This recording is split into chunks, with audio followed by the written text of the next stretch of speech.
Time to get real, reality TV aficionados. Welcome to the Georgio Says podcast.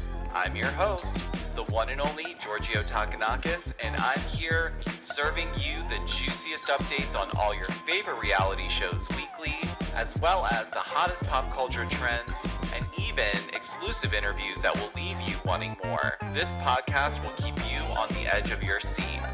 We definitely need to talk about this. The Georgio Says podcast starts now. All right, what's up, you guys? Happy Monday. Happy Monday. Welcome to another episode of Georgio Says the podcast. I hope you guys all had an amazing weekend. I do want to say I apologize. I did not put out an episode last Thursday and Friday. Personally, I was pretty burned out. There's a lot of stuff going on at the same time, and mentally I was really exhausted and I just did not have it in me. So I took the cue and kind of recharged over the weekend, but I'm back. We are back in full swing this week, so we're good to go there. But I know I'm going to recap RHONY for you guys. But before we get into that, there was some breaking news that did come out just a little while ago via TMZ. And that was regarding Shannon Beador, and that she was arrested for a DUI and a hit and run over the weekend. And the story is pretty wild because it's actually sad to me, because I think we've been talking a lot about, specifically this past season, with regards to Shannon and her drinking.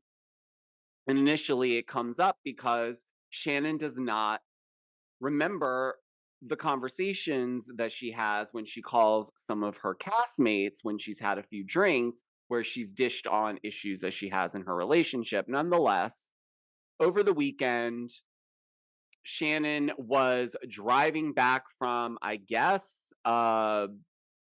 drinking or some type of fun activity, where when she was driving back, she somehow drove off the road and onto a residential property, so private property. And the article states that she clipped the house. So I'm assuming she drove on and probably the side of her car possibly kind of maybe scraped the side of the house or the corner of the house. Well, nonetheless, from there, instead of stopping, I guess Shannon thought it was best to continue driving and getting back onto the road and driving a little bit further before she stops. And then this is where my blood boils a little bit. Not because I'm not already heated that she had the nerve, as a privileged woman who has the means to get herself an Uber. The issue for me is that not only did you put other people in danger, what if there was a child playing in the front yard? Well, that's a wrap. You have your dog in the car with you. I don't care what the issue is. It's like, this is not acceptable behavior. So, nonetheless, she stops her car. She takes Archie, her dog, out of the car, where then she proceeds to act like she was just out for a walk when the 911 responders came, the police, and realized, yeah, right, because she was clearly wasted based on what the article said. And so they arrested her and charged her with a DUI and a hit and run, because what she should have done is stopped when she hit the house and got out and dealt with it. But she didn't. And so, to me, that means to me that she would have been okay if no one saw it, or let's say no one called or noticed. She would have been completely okay with getting away with doing something like that and not taking the accountability.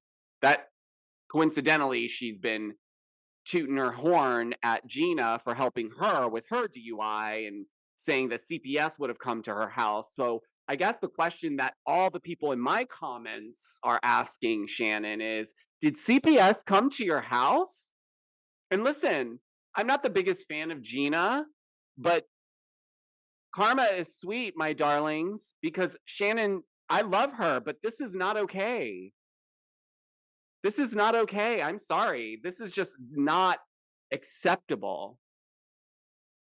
You have if you're going to go out and drink, fine, but you should know yourself better than to think that you can go out and just have a drink. We've seen you. And no shade to the Trace Amigas, but like, come on, guys. Let's be responsible. Let's be responsible. And let's be clear,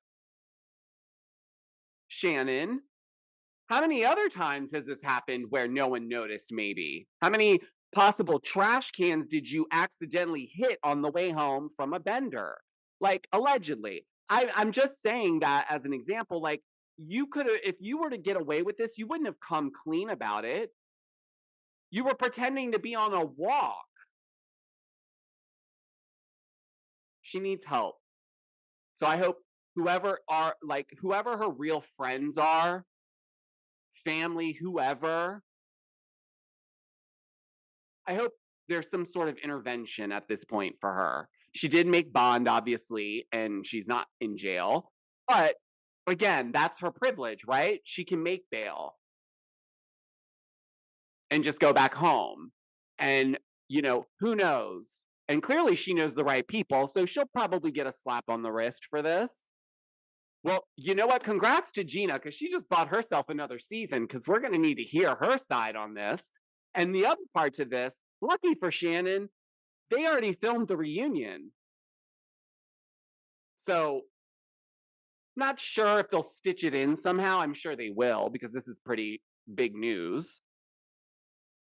But you know what? Like, honestly, guys, I don't know. This is sad. This is sad on so many levels for Shannon. Clearly, there's a lot of stuff going on there, and she needs to get some like real help, because this is not safe. And she could have harmed herself, someone else. Like I said, what if there was a child in that front yard?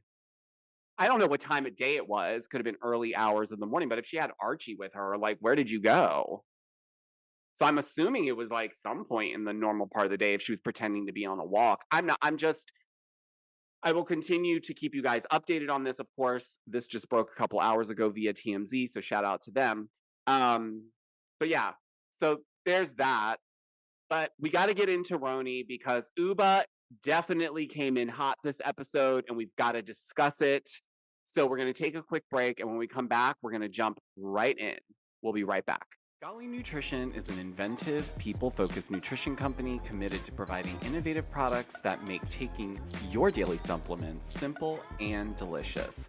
Their products are formulated with quality ingredients you can pronounce and flavors your taste buds will absolutely enjoy.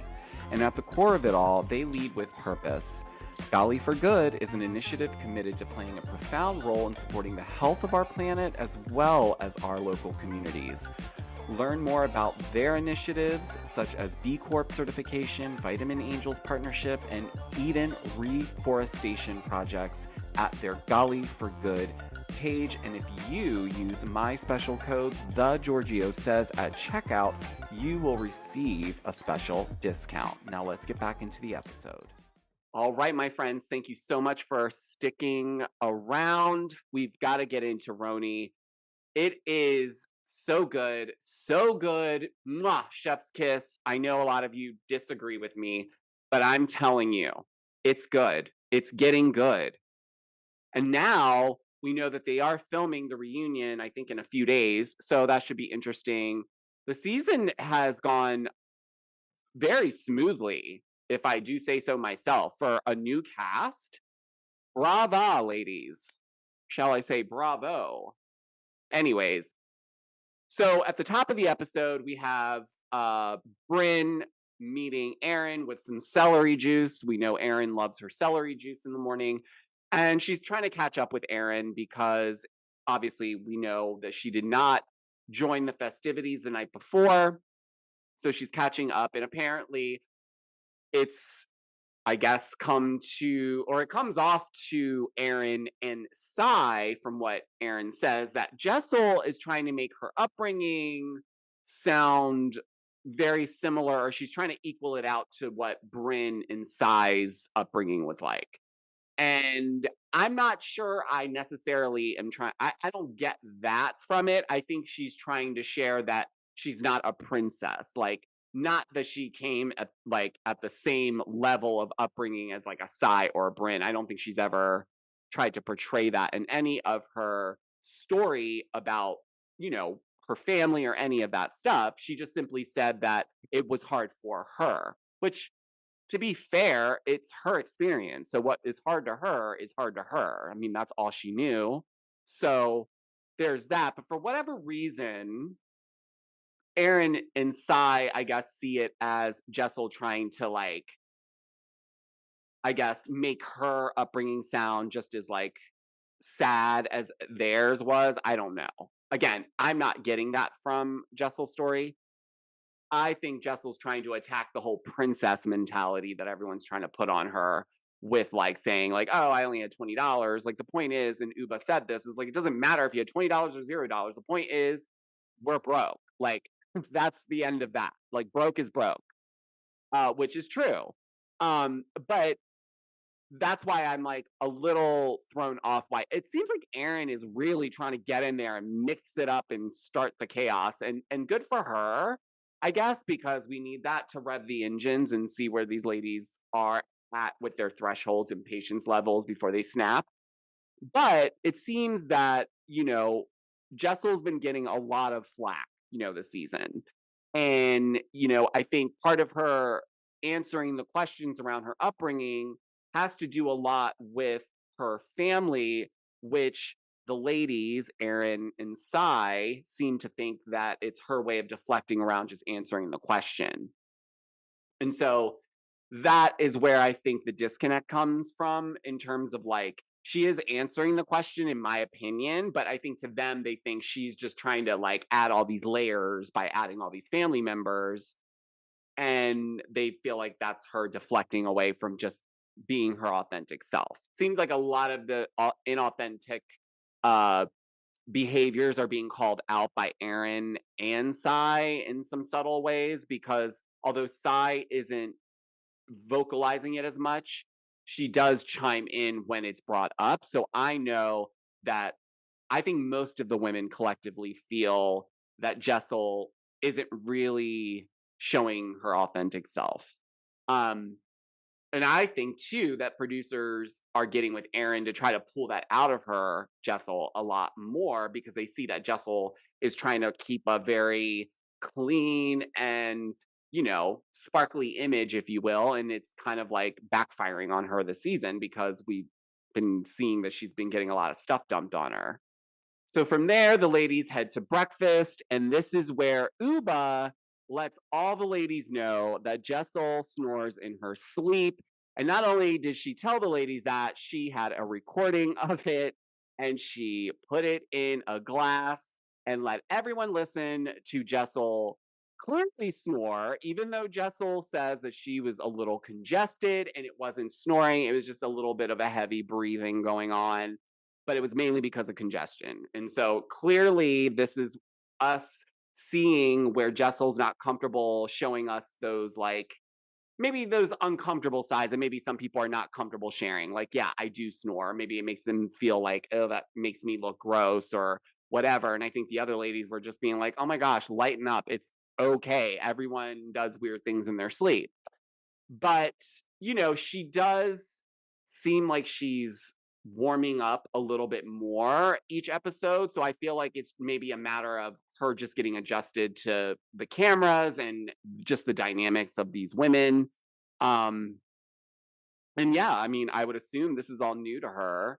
And I think she probably thought it was maybe going to be a little bit of, I don't know why they all think it's going to be something different than what it is. It's like, did you guys not ever watch an episode of Housewives? Like, do you not know what the show's about? Like, come on. You're going to have to share. You're going to have to get uncomfortable. That's part of the game. So if you don't share, someone's going to ask you uncomfortable questions. And I feel like that's where Jessel's at in this journey. And, you know, the positive thing though is that it is allowing for Jessel to open up more and more. And I like her more and more every episode, because I feel like she's got a lot to add. to the group, and I feel like we still don't know like a third of who Jessel is yet. So it's like she's layered, and that's always interesting to me. So we also have Bryn being very, very flirtatious with Jenna and very, very charismatic and clearly got Jenna's attention. Clearly, Jenna does think that she's stunning, but Jenna did mention that she would absolutely make Bryn sign a prenup, which I don't disagree with that necessarily. But no, I just think it's fun, it's playful, and I like how they are all open and it's not this big topic of discussion in terms of like Jenna and her sexuality. I think it's something that's just, a part of who she is and who she dates is not the main thing on the plate. So I appreciate that a lot.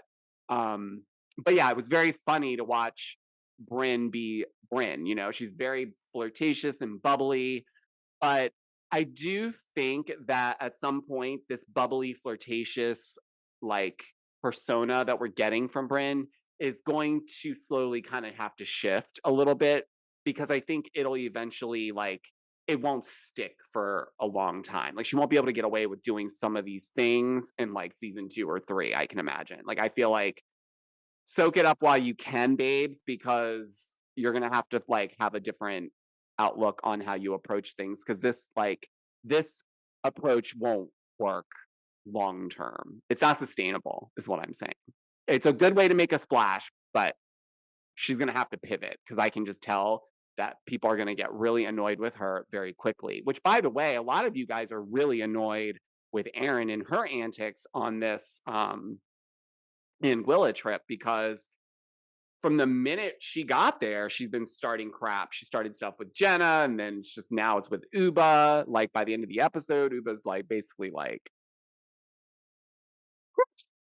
Ubah's Ubah hot for real. Ubah hot. I need to buy her hot sauce, by the way. It's on my list of things and I want to try it. But nonetheless, so from there, the ladies then go and have a lunch and then they share. Is it a lunch they went to? No, I believe it was a dinner they went to. They went to a dinner and then they all like kind of share some very embarrassing stories about themselves. And Jessel shares a story in which she's in Cancun. She's at a club and she goes down this slide because she accidentally is like looking over the ledge too far, and then she goes head first, and then her bra goes above her head or something, and so she's like mortified because the entire club sees her boobies, and then I think someone else shared. Oh, Ubah shared that she had like toilet paper stuck on her when she left a bathroom, and someone had to point that out. Jenna said that she fell head first down these steps going into this very upscale restaurant on the Upper East Side.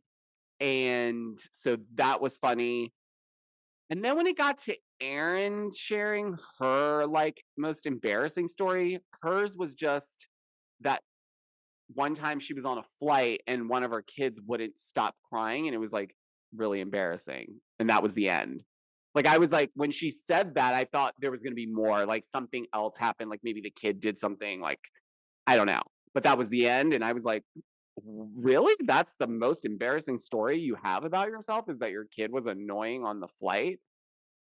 So I don't know what that was about, but so yeah, it was interesting. Also, the thing I was mentioning about Bryn and like the long-term like sustainability part of her antics was at this dinner before they got into the embarrassing stories was that Bryn Bryn was doing this like where she was giving advice on how to keep a man satisfied if you are or like giving him oral pleasure. And so she mentioned saying like all you have to do is pretend to choke on it and that does it all the time. And so like the ladies had to point out like this is not really the restaurant or the vibe for this type of like it's almost like the scene from Sex and the City when the girls are all at breakfast and Samantha's talking about how she had sex with the firefighter when they went to like Staten Island to watch that whatever, like calendar fireman like competition or whatever, and she ended up going home with that one fireman or whatever, and she kept referencing his penis size. And so Carrie says, "Can we save the cock talk till cocktail time?" It was kind of like one of those situations, even though it was cocktail time, it was still like an environment where you could tell like this is not the place we should be talking and or acting this way. But nonetheless, so from there, we find out that there was a prank between uh Bryn and not I'm sorry, not Bryn, Erin and Ubah, because Ubah had pushed Erin in the pool. And so the whole time now, Ubah's worried because she knows Erin's gonna get her back. So we get to a point where the ladies are all out at the pool, hanging out, it's evening time, and Sai pushes Ubah in the pool, I guess assisting Erin, but I guess Erin didn't count that as like getting Ubah back because she didn't actually physically do it. So I guess Erin thought it was a good idea to take Ubah's phone instead. And so we get into this whole thing the next morning where Ubah is pissed off and she's talking to Sai about how that really pissed her off that, Erin took her phone and that she has a family that she should, that, wants to know if she's okay and she's got to check in with people. And, quite honestly, just stopping right there, like to me, and this is my personal opinion, taking someone's phone is never funny because you don't know what people's attachment to their phone is. And aside from that, it's not just a cell phone anymore to people. People have their credit cards on there. They have a lot of information on there. That's how they access pretty much everything. If they work, if they are on social media or they do anything like that, like Ubah's a model and she's running a business, like there's a lot of things that we use our phones for. So that to me is not getting her back by taking her phone. So I already was like, oh, this is already going foul. Like this to me is not a prank. This is just mean. You're taking someone's phone and you know that that would give anybody anxiety. Specifically Erin, who's a mom. I can only imagine if someone took her phone and she was looking for it. You know what I mean? But nonetheless, so I guess Sai finally like lets Jessel know when they're looking for, because Ubah was looking for her phone the night before. I guess Sai realized like, okay, she told Jessel that Erin had Ubah's phone, in which Erin does give Ubah her phone back, but Ubah was pissed about it, rightfully so, because it was just like, this is not the same type of thing. Like, I didn't take your phone. You know what I mean? But by the end of the episode, it gets really heated because when they leave, Erin hears Ubah say her name, and Erin says, "Don't say my name when I'm not around," and gets like that, and then Ubah basically gets in Erin's face, and then from there it just goes downhill because then Ubah snatches Erin's sunglasses from her face, and it all just goes downhill from there. I don't even know how you can get around that. I mean, that's a pretty intense thing, getting in someone's face and ripping their sunglasses off. And listen, on my TikTok recap, a lot of you guys did point out, like, she shouldn't have done that. That's like just as bad as what she's claiming Erin did in terms of like violating her by taking her phone and hiding it or whatever. I think the difference here, not that Ubah's reaction to Erin was okay, because it wasn't. And I really genuinely believe Ubah would agree with that at this point looking back. But in the moment, I do understand that Ubah clearly was dealing with other things, because she even came out and said that there was a lot that wasn't in the episode because there's a lot that they always, there's always stuff that gets left out, right? But that stuff sometimes makes or breaks how someone looks at the end of the day. And I think in this situation, from what Ubah's saying, is that there was other things that were going on. So the phone thing seemed to be the last straw. So that's where they're heading with that. So you know what? It sounds like they're really gearing up for the reunion, and they did shoot the reunion because the no, they did shoot the reunion. They did. New York shot the reunion. I do apologize, you guys. Um, they did shoot the reunion, and so it seems that they are going to talk about it, or I guess she's going to clarify more as to what went on. I'm not sure how many episodes are actually in this season. Like, I don't remember. I don't know why my mind is coming to like 14 episodes for some reason. But then I'm like, it is technically the 14th season, so maybe that's where the 14 is coming from. But I imagine it's not going to be as long as the other franchises because it is a reboot. But maybe it will. Maybe they're seeing that it's doing pretty good, so maybe it will. I'm thinking it'll be like 12, maybe 14 episodes. Maybe that's the sweet spot. Nonetheless, I can't wait for the reunion. I know the ladies will bring it.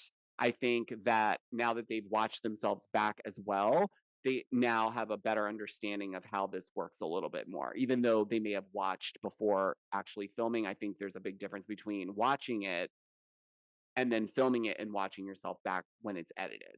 So let me know though down below, guys. Are you watching? What do you think? What do you think about the Ubah and Erin situation? What do you think about Shannon Beador? I need to know your thoughts. If you're watching on YouTube or Spotify, hello.